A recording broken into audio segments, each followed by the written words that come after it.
दोस्तों, आज मैं जो कहानी सुना रहा हूँ वो एक ऐसी माँ की है जिसने सब कुछ बेटे के लिए कुर्बान कर दिया, लेकिन जब उसे प्यार की सबसे ज़्यादा ज़रूरत थी तो वही बेटा उसे अकेला छोड़ गया।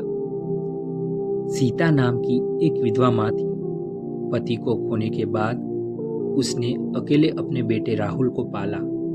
झाड़ू पोछा किया, बर्तन मांजे, लोगों के कपड़े धोए, बस एक ही सपना लेकर, मेरा बेटा पढ़ लिख कर बड़ा आदमी बने और मुझे भी खुश रखे। राहुल बड़ा हुआ, पढ़ाई में तेज था। सीता जी ने पेट काट कर उसकी फीस भरी, नए कपड़े दिलाए, हर सपना पूरा किया। राहुल को एक बड़ी कंपनी में नौकरी लग गई, अच्छा पैसा कमाने लगा। शहर में एक फ्लैट भी ले लिया। माँ को गांव से बुलाया और अपने साथ रख लिया। शुरुआत में सब ठीक चल रहा था, लेकिन धीरे धीरे राहुल बदलने लगा। नए दोस्त, नई दुनिया, नई सोच। अब माँ के सवाल उसे बोझ लगने लगे। एक दिन राहुल ने दोस्तों के साथ पार्टी रखी।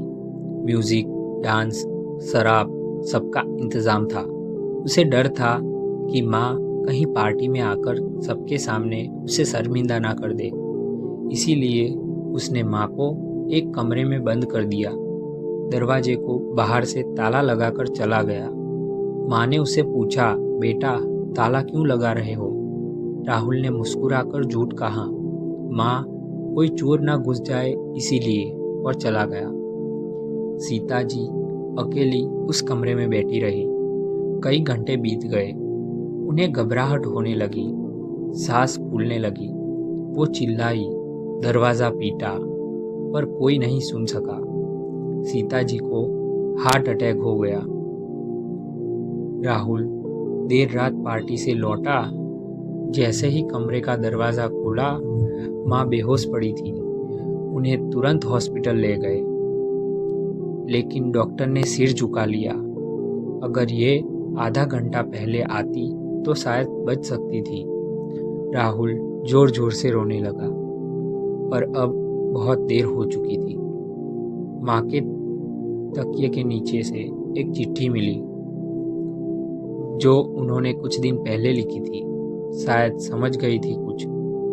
उसमें लिखा था, बेटा तू जब भी मुझे देखता है तो मुंह फेर लेता है, पर याद रख, मैं तुझसे मुंह कभी नहीं फेरूंगी।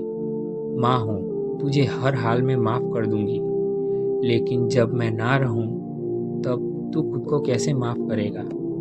राहुल उस चिट्ठी को सीने से लगाकर रोता रहा, लेकिन माँ अब नहीं थी। दोस्तों, एक सीधी, सच्ची और सबसे ज़रूरी बात, माँ सिर्फ जन्म नहीं देती, माँ तो अपनी पूरी ज़िंदगी दे देती है।